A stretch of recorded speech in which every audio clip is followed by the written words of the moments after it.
Israel and Judah, who are they? Part 2.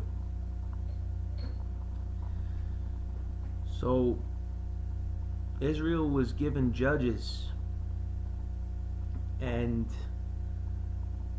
if we skip ahead again to Samuel, who was the last judge in Israel. Well, Samuel was a prophet and a wise man of God. And we start in verse 1 of Samuel 1. It came to pass when Samuel was old that he made his sons judges over Israel. His sons didn't do what was right. They didn't walk in God's ways. They didn't walk in the ways of their father Samuel. They turned aside after lucre and took bribes and perverted judgment. And we see that in religion today and in government today. People going after money and perverting judgment for reward. God hates that. Judgment is perverted across the land. And all the elders of Israel gathered themselves together, verse 4, and came to Samuel to Ramah and said to him, Behold, you are old, and your sons walk not in your ways. Now make us a king to judge us like all the nations. So now Israel, they want to be like the other nations. They want a king. They want a physical king ruling over them. And this parallels a lot, again, to our day today with religion and a Nicolaitan spirit, a ruler who you look to in the front of the room week by week. That's your king. But if that ruler isn't following the commandments of God, then you have a wicked king ruling over you. And this we find is rampant in society all over the world today. There are false prophets and false Christs. But Israel wanted a king, so they went to Samuel and they asked him. And it says in verse 6, This displeased Samuel when they have said, Give us a king to judge us. And Samuel prayed to the Lord, and the Lord said to Samuel, Listen to the voice of the people in all that they say to you, for they have not rejected you, but they have rejected me, that I should not reign over them. So God says, Samuel, you know what? It's not that they rejected you.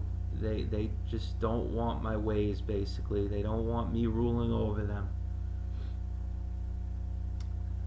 Because God was ruling through the judges, and he was ruling through Samuel. So Samuel said, This is the manner of the king that shall rule over you. He said, He will take your sons and appoint them for himself, for his chariots, and to be his horsemen, and some shall run before his chariots.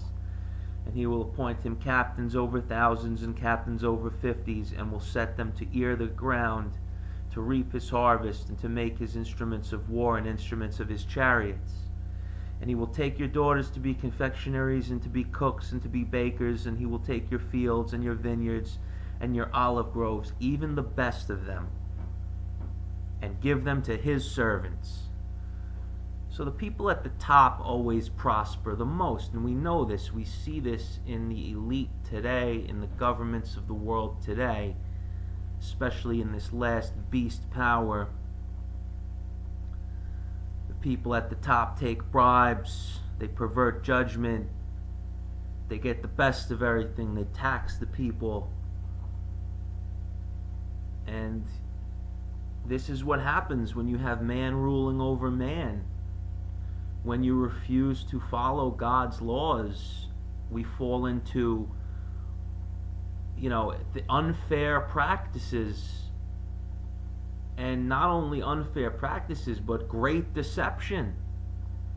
We fall into great deception without following God, where man can rule over man and deceive him to the point he does not even know the earth he stands on anymore. Terrible. You may think this is impossible, but it is the truth. It is in a bad state at the end time here. So he said, they'll take 1/10 of your seed. They'll take your fields and your vineyards, your olive groves, even the best of them, and give them to his servants. And he will take 1/10 of your seed and of your vineyards and give to his officers and to his servants. And he will take your men servants and your maid servants and your best young men and your donkeys and put them to his work. And he will take 1/10 of your sheep, and you shall be his servants.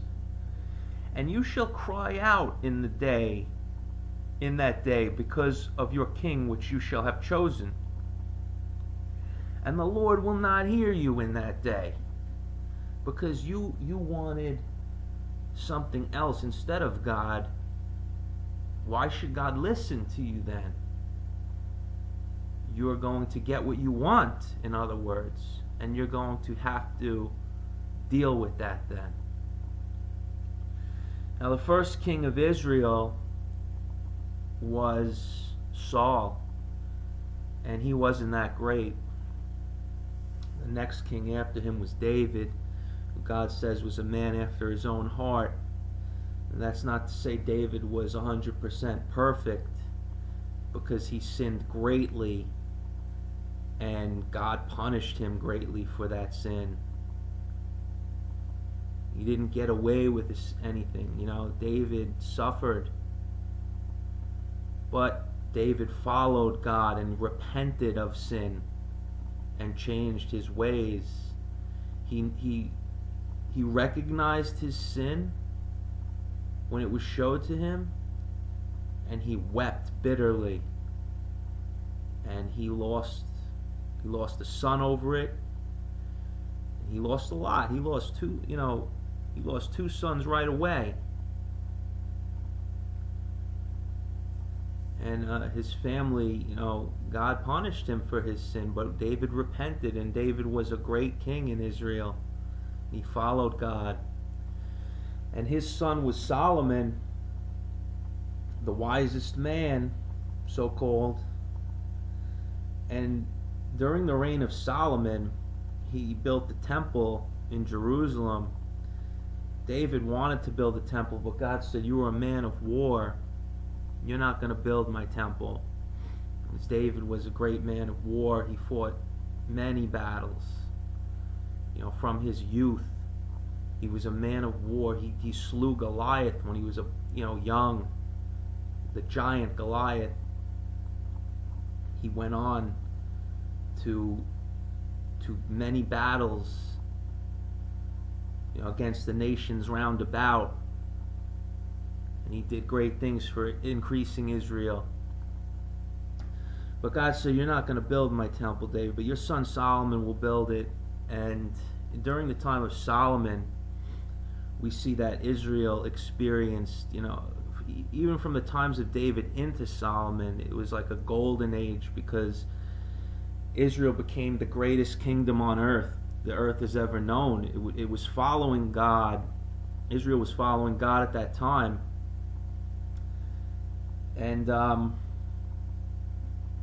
if we go to 1 Kings chapter 10, just to get a picture of how great the kingdom of Israel was at this time, the 12 tribes of Israel became magnificent. And it says in verse 1, 1 Kings verse 1, "When the queen of Sheba heard of the fame of Solomon concerning the name of the Lord Yahovah, she came to prove him with hard questions. And she came to Jerusalem with a very great train, with camels that bore spices and very much gold, precious stones. And when she was come to Solomon, she communed with him of all that was in her heart. And Solomon told her all the questions. There was not anything hid from the king which he told her not. And when the queen of Sheba had seen all Solomon's wisdom, and the house that he had built, and the meat of his table, and the sitting of his servants, and the attendance of his ministers, and their apparel, and his cupbearers, and his ascent by which he went up to the house of Yahovah, there was no more spirit in her. And she said to the king, It was a true report that I heard in my own land of your acts and of your wisdom. However, I believed not the words until I came and my eyes had seen it. And behold, not half was told me. Not even the half of it was told. Your wisdom and prosperity exceeds the fame which I heard. Happy are your men, happy are these your servants, which stand continually before you, and that hear your wisdom. Blessed be the Lord your God, which delights in you, to set you on the throne of Israel, because the Lord loved Israel forever. Therefore made he you king to do judgment and justice. And she gave the king 120 talents of gold and spices, a very great store, and precious stones. There came no more such abundance of spices, and than these were the queen of Sheba gave to King Solomon. And the navy also of Hiram brought gold from Ophir, brought in from Ophir great plenty of almug trees and precious stones, and the king made of the almug trees pillars for the house of God. And for the king's house, harps also and psalteries for singers. There came no such almug trees, nor were seen to this day. So, the kingdom of Solomon was just, there was gold everywhere. It was a golden age during this time. Israel became super wealthy.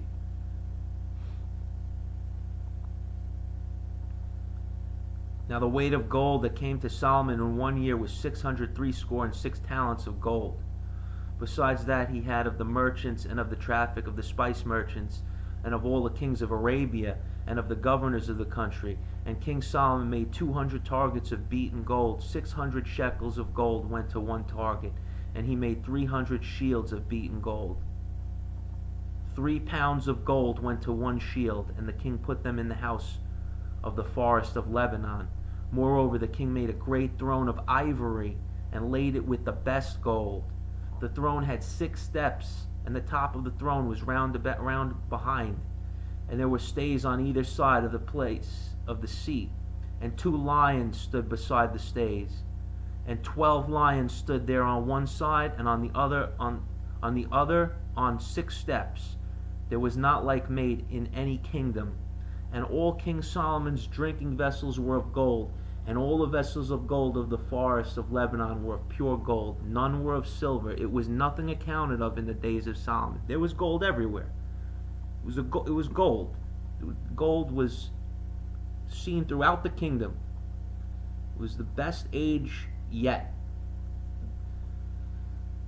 For the king had at sea a navy of Tarshish with the navy of Hiram. Once in 3 years came the navy of Tarshish, bringing gold and silver, ivory, and apes and peacocks. He kept zoos, Solomon, too. He had all animals around, and just the riches of his kingdom were outstanding. So King Solomon exceeded all the kings of the earth, verse 23, for riches and for wisdom. And all the earth sought to Solomon to hear his wisdom, which God had put in his heart. And they brought every man his present, vessels of silver and vessels of gold, and garments and armor and spices, horses and mules, a rate year by year.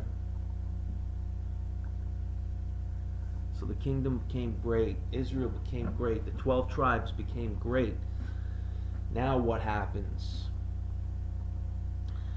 What happened to the kingdom?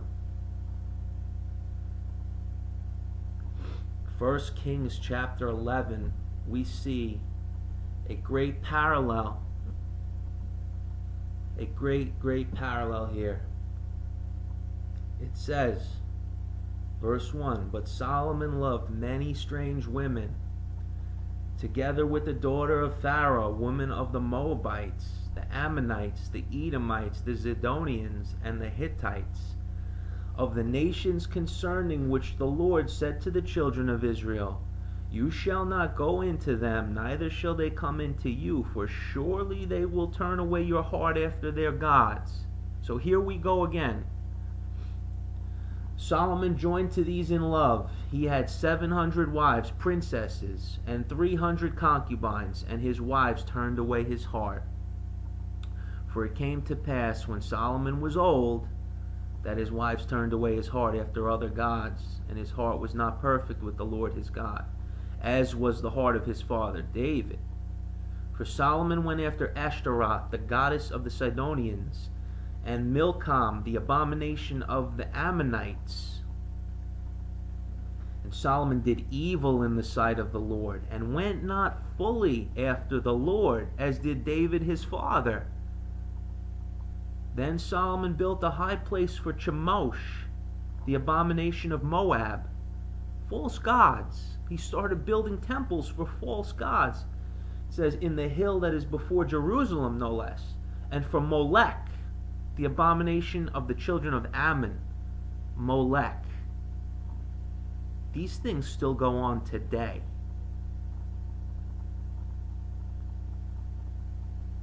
And likewise did he for all his strange wives, which burnt incense and sacrificed to their gods. We see the churches today in idolatry against Yahovah, against God Almighty and Jesus Christ.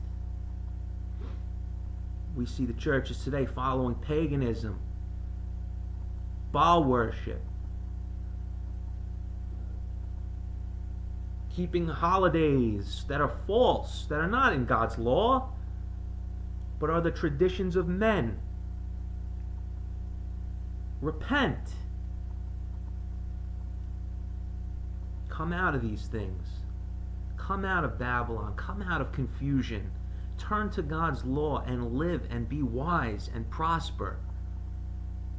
Because you're following after vanity and things that will not profit.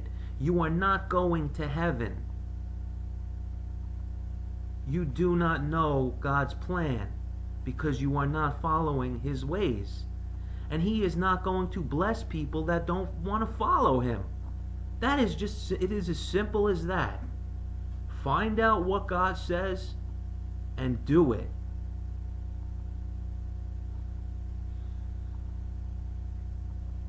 Verse 9, and the Lord was angry with Solomon because his heart was turned from God, from the God of Israel, which had appeared to him twice. So God appeared to Solomon twice. And he commanded him concerning this thing that he should not go after other gods. But he didn't listen to God. He didn't listen to God's command. Why the Lord said to Solomon, for as much as this is done of you, and you have not kept my covenant and my statutes which I commanded you, I will surely rend the kingdom from you. This is where we find the split of Israel and Judah.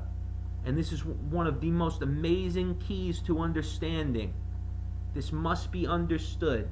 Because Solomon went after foreign gods, false gods, idolatry and vanity, worthlessness, the kingdom was broken up. He says, I will surely rend the kingdom from you and will give it to your servant, notwithstanding in your days I will not do it for David your father's sake, but I will rend it out of the hand of your son. So he didn't even do it in Solomon's time. He did it in the time of his son. Solomon knew this was going to happen, and it vexed him.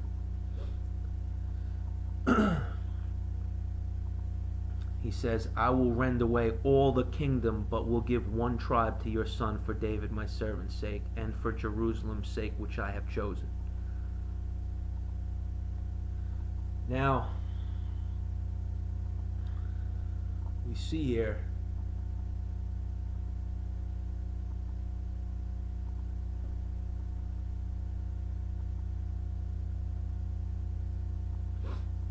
this character Jeroboam, the son of Nebat. He's quite a character, and he caused even more problems. And we go down chapter 11, 1 Kings chapter 11, verse 26. And Jeroboam the son of Nebat, an Ephrathite of Zeredah, Solomon's servant, whose mother's name was Zeruiah, a widow woman, even he lifted up his hand against the king. See, because things started to go badly for Solomon after all this. And this was the cause that he lifted up his hand against the king. Solomon built Millo and repaired the breaches of the city of David his father. And the man Jeroboam was a mighty man of valor. And Solomon, seeing the young man that he was industrious, he made him ruler over all the charge of the house of Joseph. So, we see he made Jeroboam the ruler of the house of Joseph, which consisted of Ephraim and Manasseh. Joseph was in Israel, and he had two sons, Ephraim and Manasseh.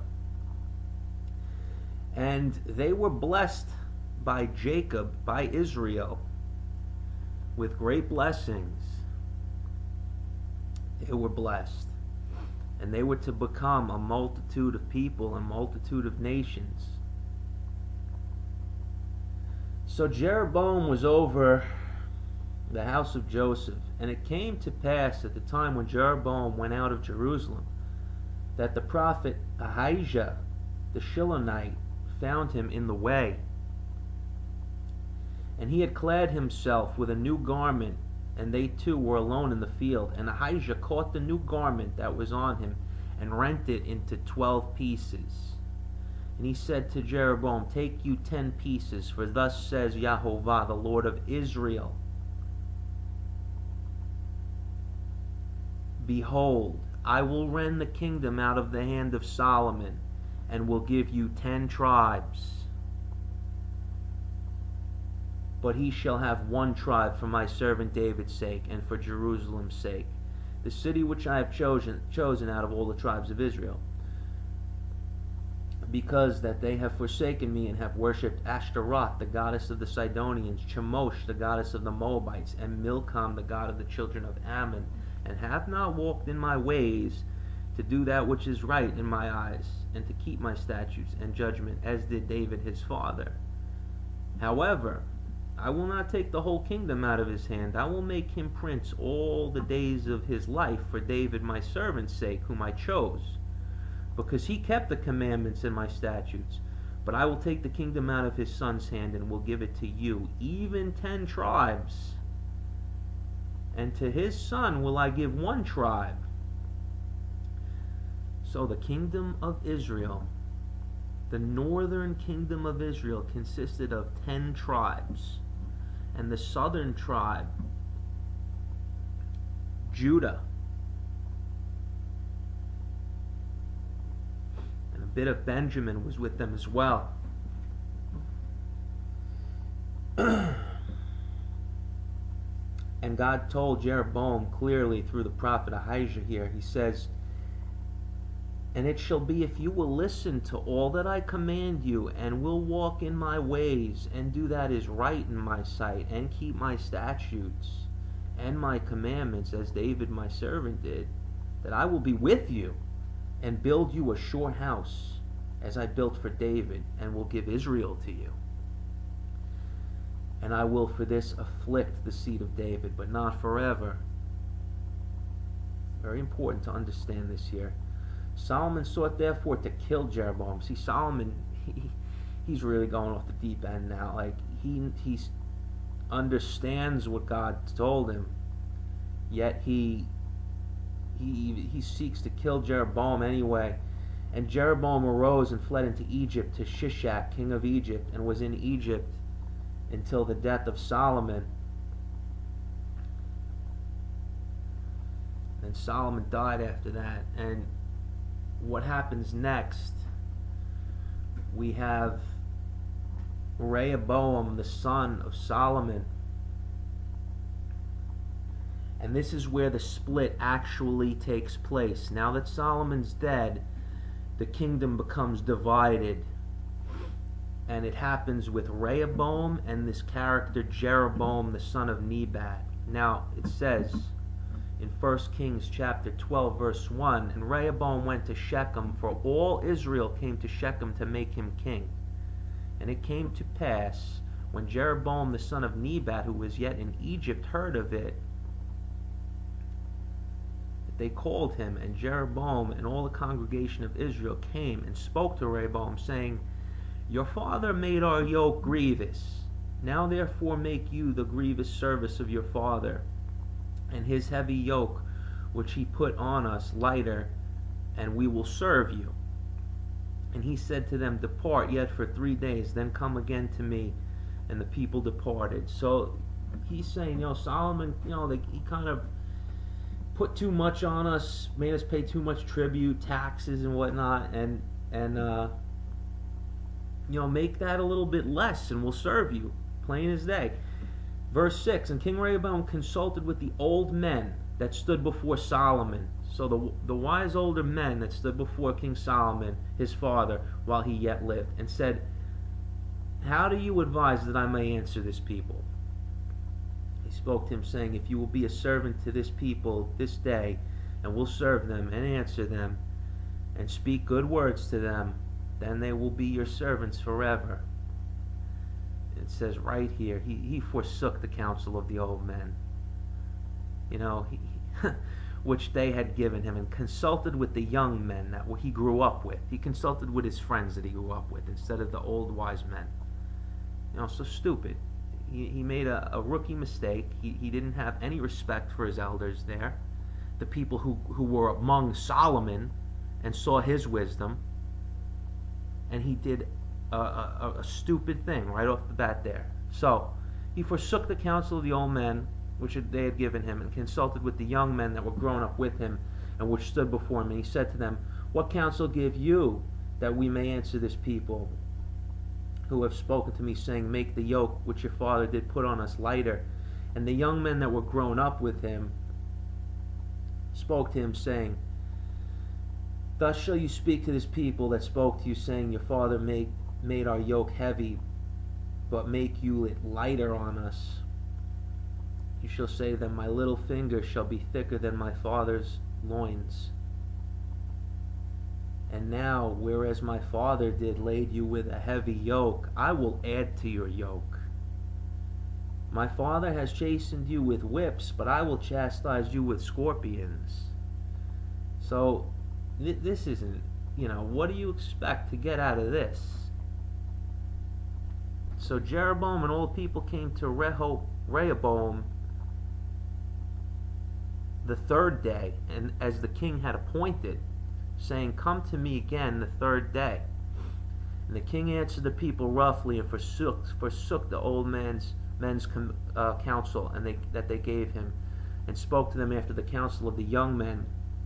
He said, My father made your yoke heavy, I'm going to add to your yoke. My father chastised you with whips, I'm going to chastise you with scorpions. Why the king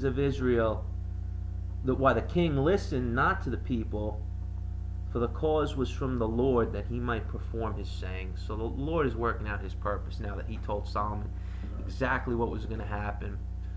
When all Israel saw that the king listened not to them, the people answered the king, saying, What portion have we in David? Neither have we inheritance in the son of Jesse.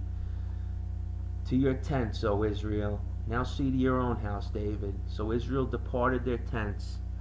But as for the children of Israel which dwelled in the cities of Judah, Rehoboam reigned over them. Then King Rehoboam sent to Adoram, who was over the tribute of all Israel.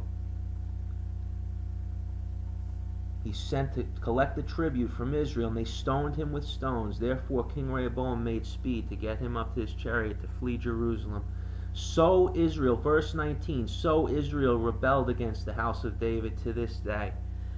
And we're going to continue this in the next part.